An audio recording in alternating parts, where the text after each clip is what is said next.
बच्चों, factor pricing का मैं सेकंड एमसीक्यू शुरू कर रहा हूँ प्रॉफिट थ्योरी का। ये उतनी इम्पोर्टेंस नहीं है बेटा, फिर भी इसको जान लो, कभी कभी एक ठो एमसीक्यू इसमें से दे देता है। तो जितना एमसीक्यू आता है एग्जामिनेशन में वो सब मैंने इसमें डाला है। अब इस पर थोड़ा सा ध्यान दो।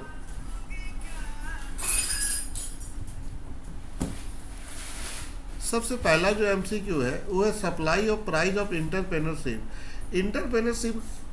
इंटरप्रेन्योरशिप अगर काम करता है बेटा तो उसको क्या मिलना चाहिए? उसको मिलना चाहिए नॉर्मल प्रॉफिट।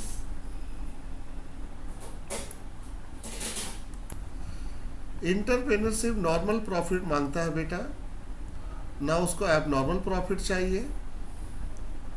उनको जब भी चाहिए नॉर्मल प्रॉफिट। तो अगर इंटरप्रेन्योरशिप की सप्लाई प्राइस की बात करें तो वो होगी normal profit. Opportunity cost of factor of production.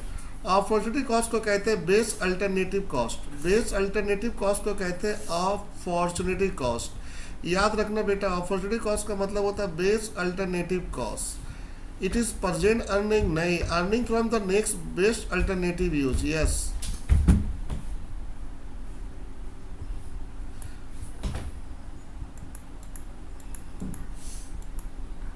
Profit is a mix and waxed income. Profit एक मिक्स और वैक्स इनकम है। ये किसने कहा था? तौसिक ने कहा था। इस चीज को याद रखना। Profit is a mix income, यानी कि इनके मुताबिक प्रॉफिट में बहुत कुछ शामिल होता है। When the supply of factor of production is perfectly elastic, very good। अगर इन इलास्टिक होगा तो रेंट इलास्टिक है, यानी कि जिसको हम जब चाहे तब अपनी प्रोडक्शन को बदल सकते हैं, तो उसको कहते हैं बेटा बेस अल्टरनेटिव कॉस्ट। उसी को कहते हैं transfer earning. The supply of factor of production, जब हम प्रोडक्शन फैक्टर की सप्लाई करते हैं और वो इलास्टिक होता है, यानी कि हम उसको अल्टरनेटिव यूज कर सकते हैं, तो उस इनकम को कहते हैं ट्रांसफर अर्निंग।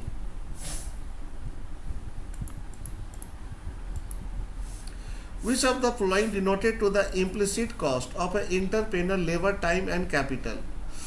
अच्छा बेटा, इम्प्लिसिट कॉस्ट किसे कहते हैं? बेटा इम्प्लिसिट कॉस्ट उसे कहते हैं जो हम खुद बिजनेस में रहकर काम करते हैं, हम बाहर वाले को पैसा नहीं देते हैं।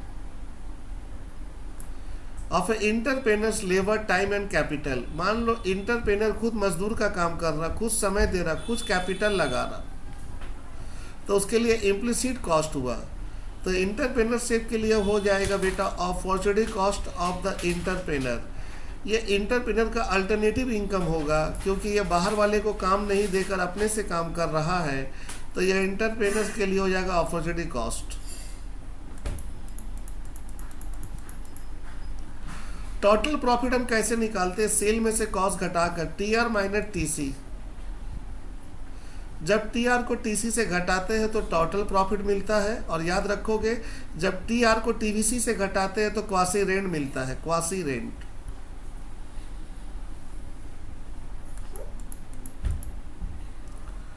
Which of the following profit is calculated by considering only implicit cost of the firm?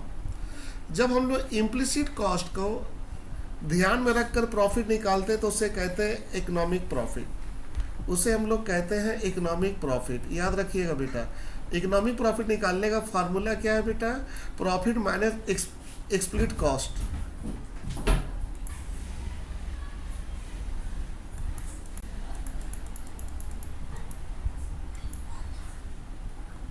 Which of the following express the demand of a factor under the perfect competition? बेटा फैक्टर कंपटीशन में जो demand curve होता है वो कौन होता है? MRP curve. MRP curve, marginal revenue product curve को हम लोग कहते हैं डिमांड कर्व। तो बेटा मैंने गलती से इसमें दे दिया, जब मार्जिनल प्रोडक्टिविटी थ्योरी वाला बोलूंगा तो उसमें ये वाला आएगा।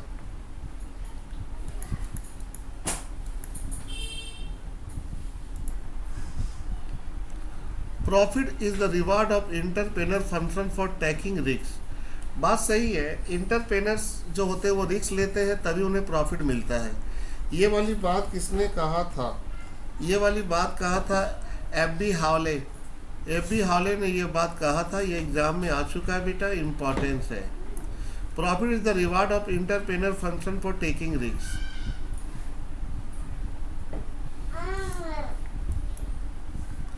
Uncertainty bearing theory of profit.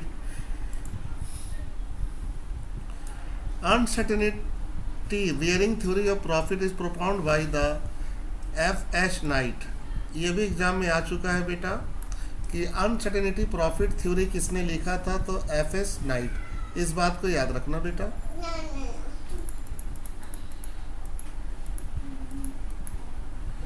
According to Schumpeter profit is reward for, ये भी आ चुका है बेटा एग्जाम में। According to Schumpeter profit is reward for successful innovation.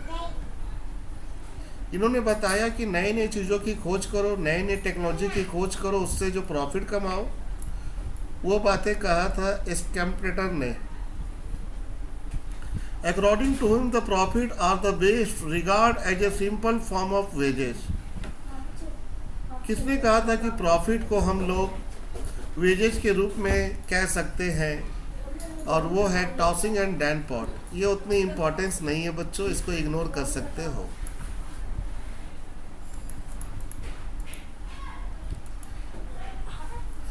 Entrepreneur receive as a payment for resource they supply to make the production possible. बेटा entrepreneur को profit मिलता है और कुछ नहीं।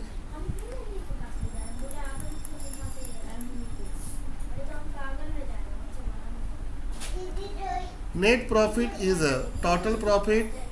टोटल प्रॉफिट माने टोटल फीस कॉस्ट नहीं बेटा, टोटल प्रॉफिट से payment to be made for the factor. Total profit में से जब हम लोग पूरा पेमेंट करते हैं फैक्टर को, वो घटा देते हैं तब मिलता है। ये भी एग्जाम में आ चुका है। रेंट, वेजेज, इंटरेस्ट, ये सब घटाने के बाद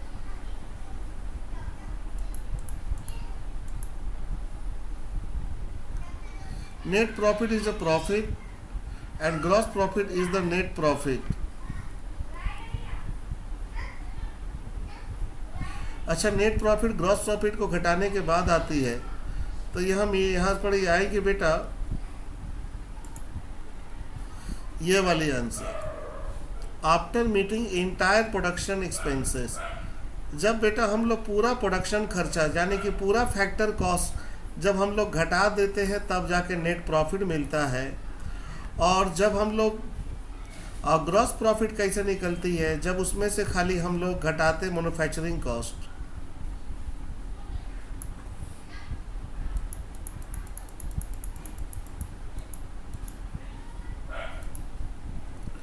Profit